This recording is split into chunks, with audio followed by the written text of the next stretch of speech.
Hi, everyone. Welcome to Laura's View and Tarot 2. I am so glad you're here. Today's date is Saturday, February 4th, 2023. Now, normally I don't touch too often on financial topics because there are a lot of trustworthy alt media voices that are keeping track of it much closer than I have the skills and know-how to do. But I make no secret of the fact that I do believe our financial system is changing. I think there's been efforts for decades to have it happen, but we're right at the finish line for it. And I saw something this week that kind of bolstered that thought. And I thought, hey, let's ask the cards about it, okay? Let me show you what I'm talking about. I'm going to share a screen that should take us to the US debt clock, which you can access on your computer. It's a real-time screen that has a lot of information about different facets of the financial structure in the US. And let me show what I'm talking about for those of you that don't live in the US, okay? All right, as you can see, this is actively running as I got on it here. Now, here's the interesting thing. Look in the right-hand corner here. For some reason, for over a week now, the dollar to oil ratio price, 0 per barrel. The dollar to silver ratio now for silver has been 0, and the dollar to gold ratio now has been 0. Now, if you click on the asterisks, up here you get an explanation, up here where it says US debt clock. So let me do that. And you can see that it's explaining that there's been no increase in the money supply divided by the yearly output. If you remember, and that is in all of these major areas where there should be something showing. Now, I was never a math teacher, other than the very basic type of math, you know, the basic operations and things like that. I was good at that. But you know, even basic math tells us that anything divided by 0 is 0.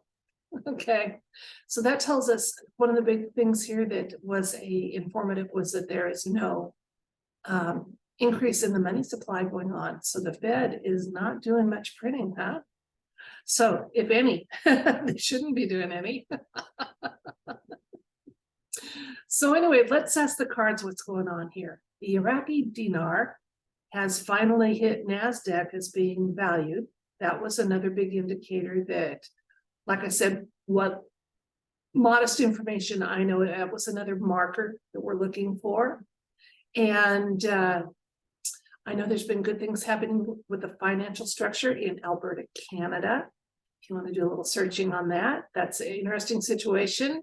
And things seem to be going in a positive direction there in many ways. They are, so kudos to Alberta. But with more of a US focus, I would like to ask the universe for information about changes in our financial structure that we can be informed about, advised about, and possibly encouraged about. Let's see what the cards have to say. So what does the universe want us to know about what's going on with the US debt clock and those zeros we're seeing, and possible changes in our financial situation? The rainbow money, the gold-backed or asset-backed currencies. Let's see what is going on using our math knowledge. By the way, when a math teacher retires, what do they call that? The aftermath.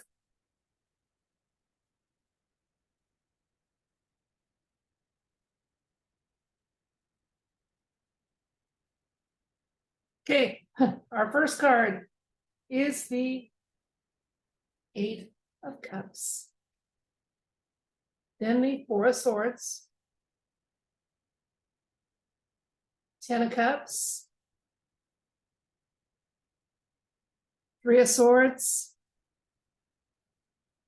High Priestess. The Sun. Hello again, Sun. Queen of Wands.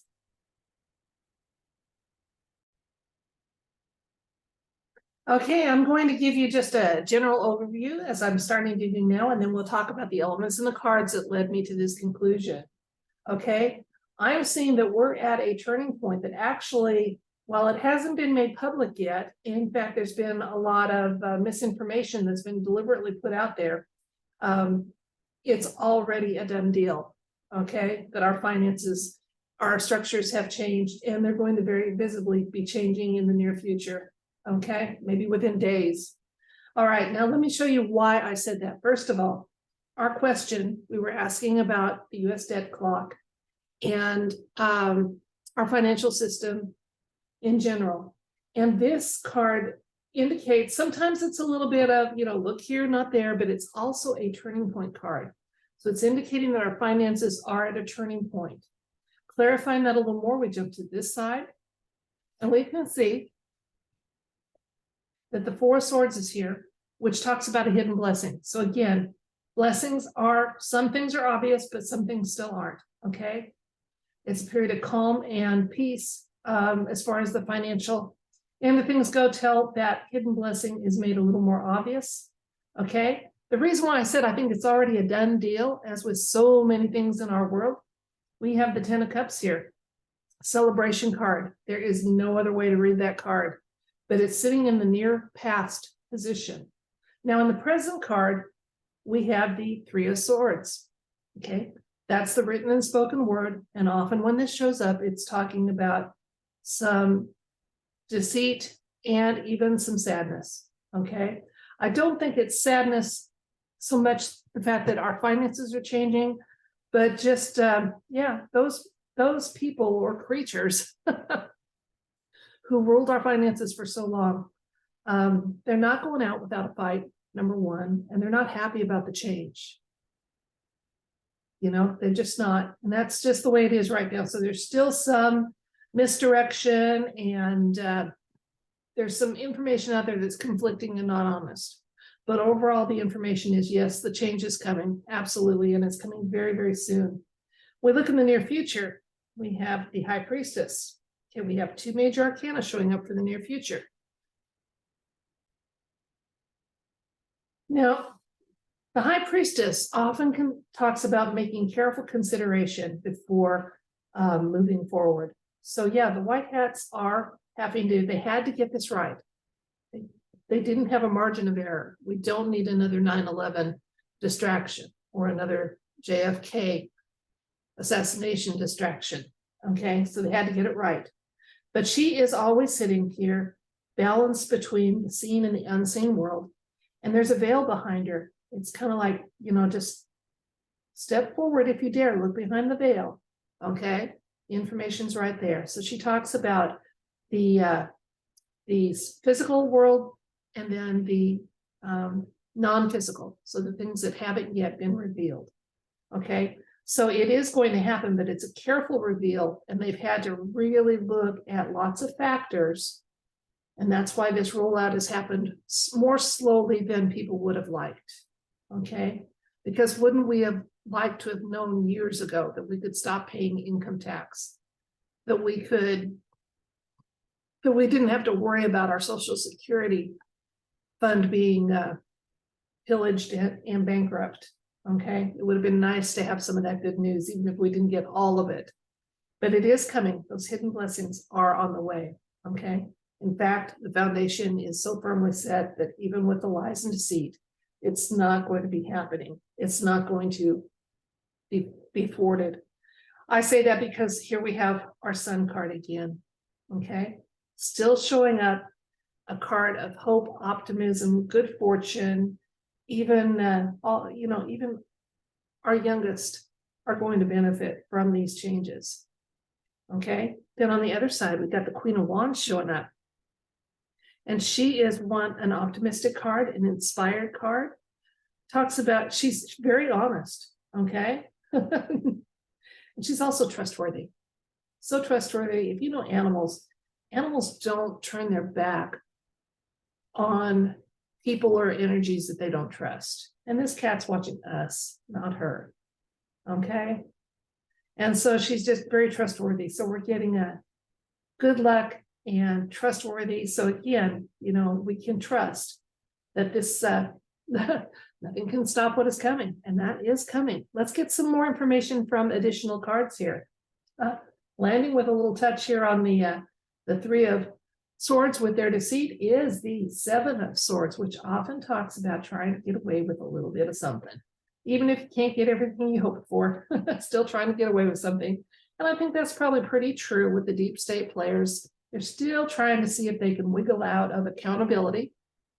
And even if they can't keep their structures in place, avoiding some of the unavoidable penalties headed their way. We have the Nine of Swords. And this card, the main thing it always reminds us is, it can have some other meanings, but it's always telling you, since swords are thoughts and words, it's telling you there's not as much to worry about as you think there is. Yes, there's some considerations going on, but not nearly what they would lead us to believe as far as holding this back. The Tower. Okay. So there is, it looks like Tower events coming, okay? And there may be more than one Tower event, but this one definitely is going to happen with our finances too. And it just may be as simple as we've been told that, they've got to go broke before we can put this system in place. We've got to get 46 out of the way so that he doesn't get credit for something that's taken decades and lives to put in place. So there is a pivotal event that's going to kind of herald this change here. And this is a card with the Three of Pentacles as our last one. Pentacles are real things, gold, real estate, money, things like that. And this card is always about firm foundations, okay? And being in agreement and even in love, okay? But definitely firm foundations. All of which point to, again, what I keep saying, and we've been hearing, and we really surely do have a reason to believe nothing can stop what is coming. So our finances are in flux, and it's getting more obvious, and the deep state is no longer able to hide and obfuscate the changes, or that debt clock would have a different value on it, on those three items, definitely. And we wouldn't have the Iraqi dinar revalued and listed on NASDAQ. And we wouldn't be seeing some soft reveals as far as some stimulus funds and things like that that are happening. By the way, in the comments, if you are one of those lucky people who have been informed that you've had some debt forgiveness of some type, would you please inform us of that in the comments on this post? I think there's some of that going on, but I'd like to hear from real-time, real-life recipients about that. It'd be interesting to see. That's it for this video. I thank you so much for your time, very much. And I hope you have a fabulous weekend. That you, let's not overly anticipate this change happening. Okay, like, don't go out and buy lobster instead of paying your electric bill, okay? But I do think it's coming soon. And there's going to be a time when we learn a whole different way of using money, and our relationship with it is going to be much more healthy, just like we are, and our world will be. Okay? So, and a big thank you to all those White Hats, Alliance, good people everywhere who have worked and endeavored to bring these changes about, and sometimes pay the ultimate sacrifice. I salute you and I thank you. Thank you so much. Until next time, I send you love and light and all things bright. Bye.